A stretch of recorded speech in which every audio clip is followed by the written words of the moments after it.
Have you ever seen this iconic film from the 70s? Bruce Lee and Kareem Abdul-Jabbar in Game of Death. This was part of a wave of blaxploitation meets kung fu films.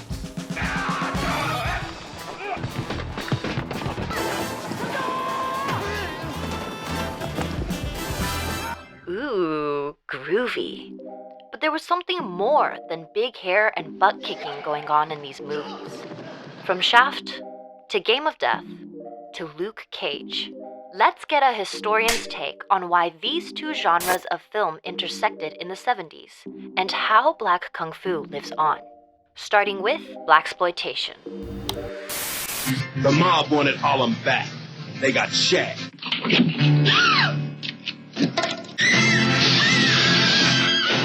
Blaxploitation films were largely from the 1970s. These films were low-budget films. They had really stylized aesthetics. They were movies for the black community. They were usually made by black people for black people. The fashion is a key part of these movies, but really the heart of the movies are these male characters who are fighting the system, fighting the man from below, and trying to engage in vigilante justice.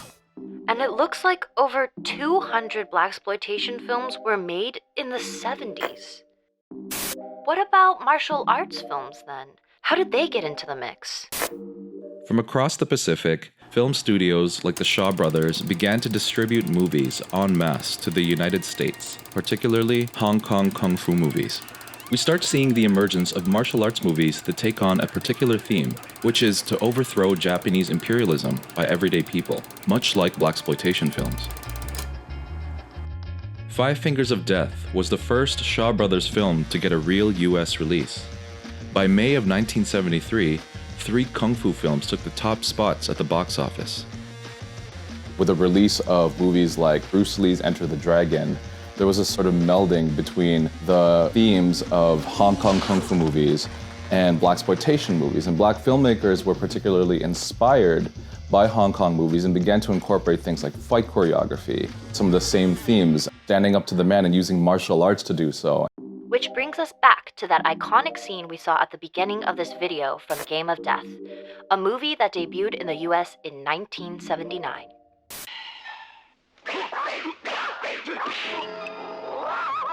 Game of Death is such a brilliant idea, and when Bruce Lee's character gets to the top, he has to face this giant in Kareem who's rocking the dark aviators. For a person that's into 70s pop culture, that's as good as it gets. It's just classic.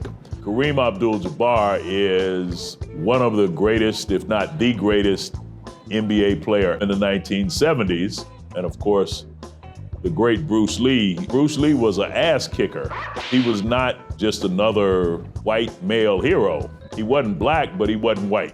Something like this resonates a lot with black audiences in the 70s. So there's a real affinity between blaxploitation audiences and kung fu film audiences.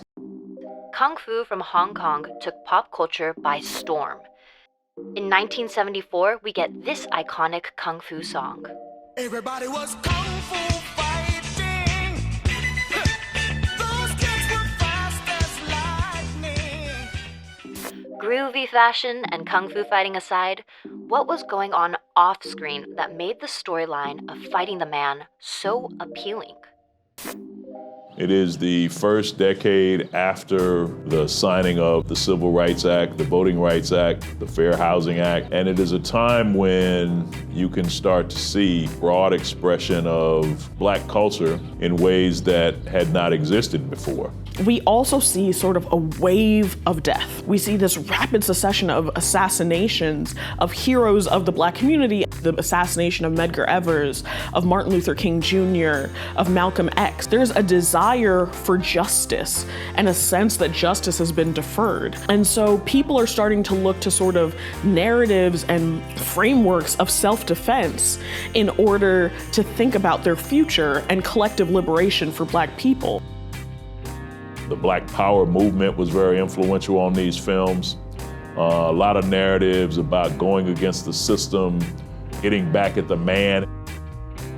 Even though the Black Panther Party emerges in 1966, founded by Bobby Seale and Huey Newton, they actually became even more visible in the 1970s as they staged protests and demonstrations around the world and across the country. They were also really invested in the idea that there was solidarity between Black people and all oppressed people worldwide.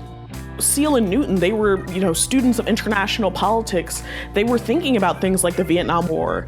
And particularly the late part of the Vietnam War, where it was increasingly unpopular. Black audiences and other audiences of color were beginning to be exposed not just to the plight of US imperialism in Southeast Asia, but also global ideas of how to resist American imperialism. In America, Black people are treated very much as the Vietnamese people. These anti-Vietnam War protests begin to really meld with 1970s iterations of the civil rights movement. So on college campuses, students were protesting both domestic racism and domestic classism, but also imperialism abroad. And so these politics really set the stage for the birth of this crossover between kung fu movies and blaxploitation films. So what happened to blaxploitation films after the 70s? One of the most vocal critics of blaxploitation films was actually the NAACP, the National Association for the Advancement of Colored People. And so I think these blaxploitation films, which largely centered on stereotypes of particularly Black men being erratic, hypersexual, violent, dope smoking, drinking, it didn't really align with the vision of the NAACP at that moment, when they're trying to put forward an image of Blackness that is not only worthy of respect, but also dignified. I think the real impact of blaxploitation films can be measured once you get out of the 70s. In the late 1980s, with the emergence of what would be known as gangster rap, you find a lot of rappers quoting from blaxploitation movies, sampling blaxploitation movies. Who's the man? Is it some brother in a big hat thinking? And then in the 1990s, you get a filmmaker like Quentin Tarantino, who becomes hugely popular, appropriating from blaxploitation movies, martial arts movies, appropriating from movies that a lot of people had dismissed. But because Tarantino will have such a prominent, mainstream, successful career, the references that he made to blaxploitation introduces these movies to new audiences that had no idea that they existed. So do we see traces of Black Kung Fu today? We see a resurgence of this style of sort of vigilante justice or justice from below in these new Marvel movies or in these new superhero movies, and it's really similar to what was being promoted in blaxploitation movies.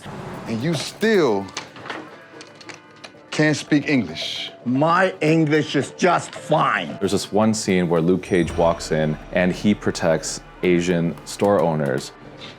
I don't like your tone. Excuse me?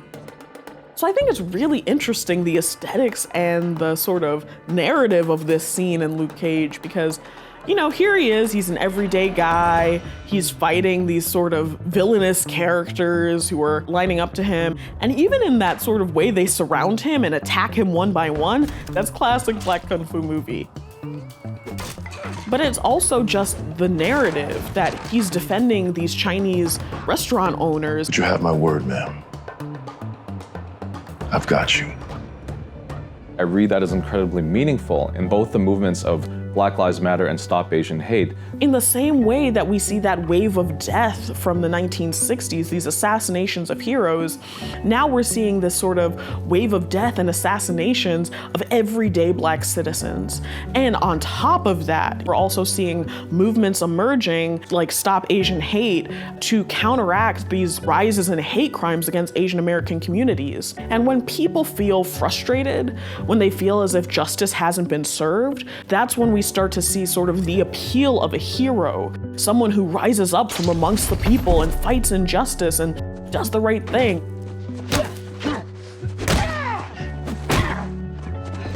There are various possibilities that shows like this offer, where we can imagine what safety and genuine security looks like, where communities of color protect other communities and vulnerable communities, for the promise of mutual safety. not at the expense of the other community's life. Thanks for watching Historian's Take. Make sure to like, subscribe, and comment. See you next time.